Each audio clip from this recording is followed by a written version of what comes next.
Hello friends, welcome to my channel. Friends, आज मैं आपके साथ करने वाली हूं अपने जीजी प्लांट की दोबारा से रिपॉटिंग।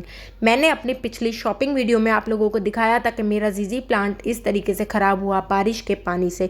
सर्दियों में जो हूं मैं हमेशा इसको उठाकर शेड में रख देती हूँ, ऐसी जगह पर रख देती हूँ जहाँ पर इसको बारिश का पानी थोड़ा सा भी ना लगे। और इस साल जो ये बाहर रखा रह गया और पूरा प्लांट यहाँ से पूरा मेरा ख़त्म हो गया। यहाँ पर पूरा स्टॉक था, बहुत बल्ब थे।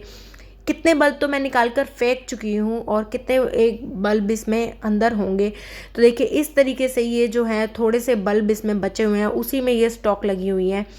ये इस तरीके से अलग हो रखा है। नई शूट्स इसमें आ रही हैं, पर ये भी ख़राब ना हो जाए जल्दी से। तो मैं जो हूँ इसको आज दोबारा से रिपोर्ट करूँगी, कुछ इसमें फंजीसाइड वगैरह मिलाकर। तो देखिए इसकी स्टेम जो है काली पड़ गई थी और मैंने इसमें जो है प्लांट में पिछले 3-4 दिन से पानी नहीं दिया है। ऊपर आपको थोड़ी सी मिट्टी हार्ड लग रही होगी क्योंकि थोड़ी सी अभी गर्मी पड़ने लगी है। तो और अंदर मिट्टी पूरी सॉफ्ट ही है लेकिन सूखी हुई है पूरी मिट्टी, क्योंकि मैंने इसमें पिछले 3-4 दिन से 5-6 दिन से आई थिंक पानी ही नहीं दिया है। तो देखिए मैंने सारी मिट्टी निकाल ली है और ये जो आप देख रहे हैं ये पूरी इसकी जड़ें गल चुकी हैं।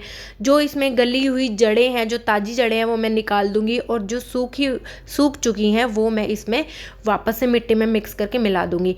मैंने जो है अपने पॉट में नीचे जो है कोयले के टुकड़े रखे हुए थे वो वापस मैं पॉट में डालूंगी। तो देखिए इस तरीके से मैंने सारे अपने ये अलग हो गए हैं निकालने के बाद। ये बिल्कुल ठीक है बल्ब इसका, ये देखिए इस तरीके से इसका बल्ब होता है और ये बिल्कुल ठीक है। और ये मुझसे इस पर कुछ गिर गया था, ये पूरा स्टेम मेरा टूट गया, ये मैंने खुद से ही नुकसान करा है। यहाँ पर इसका नया स्टॉक आ रहा है। तो अभी मैं अपनी मिट्टी साफ़ कर लेती हूँ और मिट्टी साफ़ करती हूँ। तो देखिए ये बल्ब निकला है मिट्टी के अंदर से। इस तरीके से सारे बल्ब गल गए थे और पूरे मेरे इतनी सारे, मुझे बहुत दुख लगा था जब मैंने इसको बहुत दिनों बाद देखा कि ये क्या हो गया मेरे प्लांट में। और मैंने जो है अब इसमें फंजीसाइड इस तरीके से लगा लिया है। आप चाहे तो पानी में घोल कर लगा सकते हैं, मैंने सूखे में ही लगाया है क्योंकि पानी इस प्लांट को नहीं पसंद है।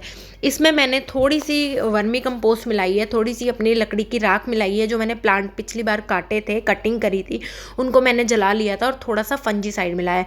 और ये देख रहे हैं ये है कोयले के टुकड़े जो इसी में से निकले हैं, वापस मैं नीचे इसी में डाल देती हूँ ताकि मेरे प्लांट में नीचे से किसी भी तरीके की फंगस ना आए। तो चलिए वापस से ये मिट्टी डाल सकते हैं। आप इसकी मिट्टी जो है रेतीली बनाइए। इसकी मिट्टी प्रॉपर पूरी की शुरू स्टार्टिंग से कैसे बनाते हैं वो मेरे चैनल पर वीडियो ऑलरेडी है। ये तो मैं आपको बता रही हूँ कि प्लांट मेरा ओवर वाटरिंग की वजह से ख़राब हो गया है। इसकी रिपोर्टिंग कैसे करते हैं, आपको फंजीसाइड इसमें लगाना बहुत ज़रूरी होता है, अदरवाइज़ आपका प्लांट जो है फंगस से पूरी तरीके से मर जाता है। एक तरीके से और ये प्लांट जो है फ्रेंड्स मरता है वो है कम वाटरिंग की वजह से। इसकी वाटरिंग सिस्टम आपको पहचाननी पड़ती है। जब इसकी स्टेम जो है सुकड़ी सुकड़ी सी लगे तो आप समझ जाइए कि आपकी जो है प्लांट पानी मांग रहा है। तो आप इसमें एक शेड्यूल बना लीजिए, उस हिसाब से आप पानी दीजिए। तो मैंने इसको पूरी तरीके से लगा दिया है। एक ही पॉट में लगा रही हूँ मैं, अलग अलग इसको रिपोर्ट नहीं कर रही हूँ क्योंकि मुझे अभी ये दोबारा से पॉट फिल करना है। मुझे बहुत अच्छा लगता था। इसको मैं कुछ दिन ऐसी जगह पर रखूंगी जहाँ इस पर धूप नहीं आएगी। यहाँ पर इस पर धूप नहीं आती है बिल्कुल भी, बस ऐसे ही पूरे दिन की ब्राइट लाइट इस पर रहेगी और ये यहीं पर रखा रहेगा। Okay friends, thank you.